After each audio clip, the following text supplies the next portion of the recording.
now, if you'll allow me to, I can finally move on to this other story that I actually want to talk to you about, which is the New York Times report on Auburn University, which, like several other universities, have banned the social media platform TikTok because it's owned by a Chinese company. And therefore, the concern is that they will collect and aggregate data on the people who I'm sure the Chinese Communist Party is fascinated with, which are students at Auburn University, invade their privacy, and otherwise surveil the United States. I think we have a graphic. Dancing sorority girls. Yeah, I think we have a graphic from, what's that?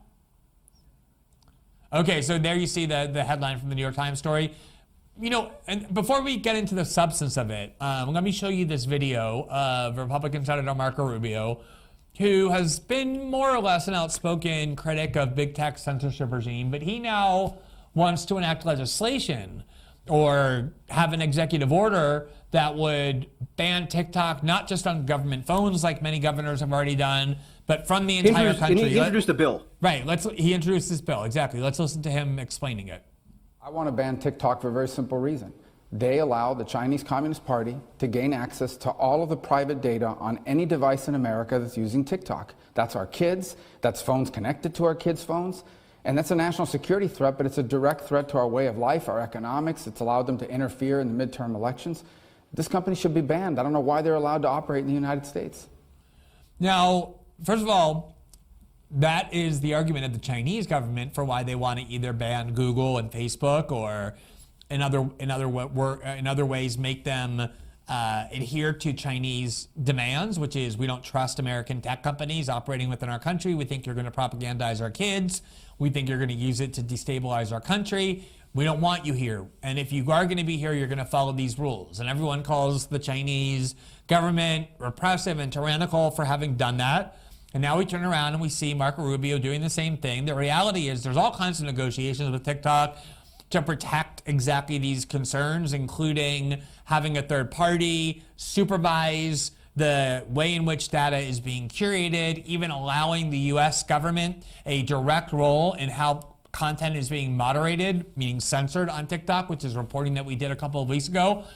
So what is really going on here, Michael? I mean, the idea that they're using TikTok to spy on the country is preposterous for so many reasons. What is actually motivating this desire to ban TikTok? Well, part of the reason I was so bemused in a dark way by this New York Times article on the banning of TikTok at Auburn University is because there's an element of just pure farce to it. So what happened was the Republican governor of Alabama, Kay Ivey, issued an executive order banning the use of TikTok by state employees on state-owned phones. And other states, mostly Republican states, have followed suit on this. And then in reaction, Auburn University imposes its own campus-wide ban on TikTok, but only from its own university-administered internet networks. So when they announced the ban, they sent an email out or some notice out telling students that, while you can no longer use TikTok on campus-provided internet, don't worry, you can still use it on your own data plans on your own phone. You just got to log off the internet, and you could even still use it on Auburn-provided devices. So obviously, a ban like this, given the gigantic loophole that they introduced it with, is not actually about really banning TikTok, right? Because it's not banned. It still can be used by anybody who wants to use it on the physical Auburn University campus. And the students who were quoted in the article attest to that they'll keep using this because it's been integrated into, I don't know, their social life or whatever. But because everybody's now convinced that President Xi in China is very interested in having micro fine-tuned data on the dancing habits of Auburn University's sorority sisters, there has to be these symbolic decrees about how it's banned. And I'm interested in this issue, and I'm still developing thoughts on it. I'm actually curious what you think, because I notice a paradox here in terms of the broader sort of discussion of censorship as of late. The right, libertarians, et cetera, they are pretty unanimous in basically holding themselves out to be stridently anti-censorship at this point. They think that the censorship power is being wielded, and they accurately think this, that the censorship power is being generally wielded by who they regard as their ideological or political or cultural adversaries, and their adversaries increasingly do wield that power at the social media companies within the Biden administration and other entities and so forth. So they're basically taking on a more and more hardline pro-free speech, anti-censorship position. They're out, there's a chorus of outrage every time there's a new revelation from the Twitter files about what Twitter was doing to stifle, conservative speech and so forth. And all that I think is merited in terms of their reaction on the substance. I mean, it is merited substantively how they feel and how they maybe have even modified their position from the past when maybe they had more of their political and ideological peers in positions of power to do the censoring, and maybe they weren't as steadfast in opposing it. So I get that. And yet, at the same time, none of them, or very few of them from what I gather, seem to perceive any contradiction from being this newfound proponent of, untrammeled free speech and simultaneously demanding, as Rubio does here in his gloriously bipartisan bill that's, by the way, also co-sponsored in the House by Raja Krishnamurthy, a Democrat from Illinois, to not just ban TikTok from like federal government phones or something, which was done or which, actually got into the National Defense Authorization Bill last December, but to ban literally all American adults from using the service. Okay. So they're calling for, the sponsors of this bill and many people, even you see in conservative media, and I get all of them telling me on Twitter how evil TikTok is and how much they support this potential action. They want the government to wield unprecedentedly sweeping censorship powers to ban an entire platform based on some notion that there's this huge, extremely scary risk inflicted on the American populace by the existence of TikTok. They don't really spell out with much specificity what that risk supposedly is, other than, it's connected to China and China's bad and China might do something with the data, which, please, you got to give a little bit more of a specific rendition of what you're saying is this such a massive threat that you want the government to impose unprecedentedly sweeping censorship powers on American citizens, not on any foreign citizen, on American citizens. So adults are no longer permitted to use a social media platform that maybe they enjoy or whatever. Now, I'm not a personal fan of TikTok. I don't use it. It seems a bit trivial, but so it's like 99% of what's on the internet.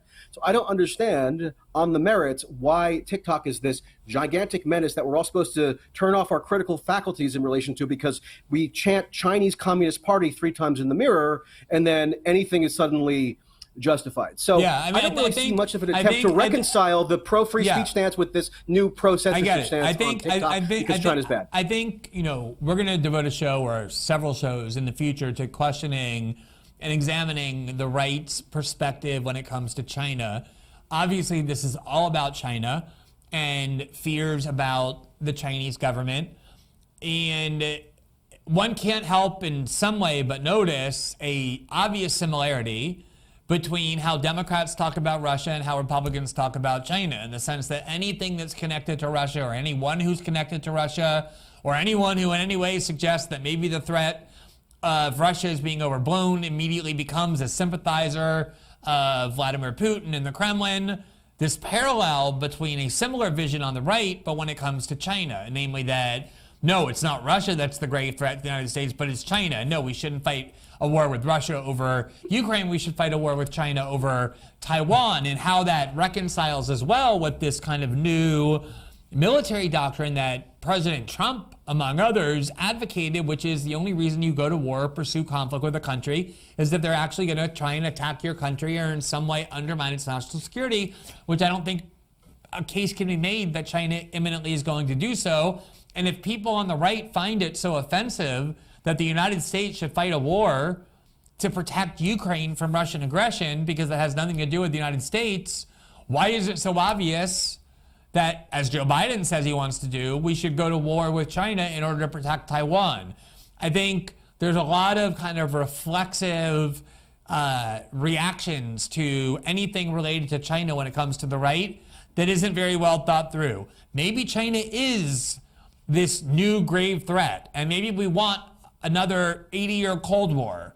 And, it's the FBI and the CIA and the Pentagon primarily demanding the banning of TikTok which the right regards as nefarious agencies. So maybe one ought to be questioning as well why these security agencies seem so intent on a new 50-year Cold War with China, given, on the other hand, what the right, I think, accurately regards as the very sinister and deceitful nature of these security services. It's something we're not going to be able to resolve now. I think we're going to devote several shows to having kind of debates among people with different views. I did that once before when I was at The Intercept, where I interviewed this incredibly smart professor and diplomat from Singapore. And I put Matt Stoller on as well, and they had very opposite views on China. We're going to have people like that on because I think it's really important to start questioning in a more explicit and direct way the right's kind of reactionary aggression toward China and whether it makes sense in light of these other principles, including the one that you said, which is, I've been talking for months now about how I'm so offended by the EU's banning of Russian media. Like, you're not allowed, if you're in the EU, to platform RT or Sputnik. And my argument has always been, what right does the government have to tell your neighbor that they can't watch Russian state media? Warn them about how it's propaganda, but some people will still want to watch Russian state media for whatever reasons. Maybe they think there's news in there. Maybe they think there's a benefit in seeing Russian propaganda and seeing the other side of the war. But if you're offended by that, as I am, why are you not equally offended by the attempt by Marco Rubio to tell you and your neighbor that even if you want to use TikTok, you will now be banned from doing so as an adult because it is now prohibited for that company to operate in the United States? Maybe there's good reasons. I just haven't heard any.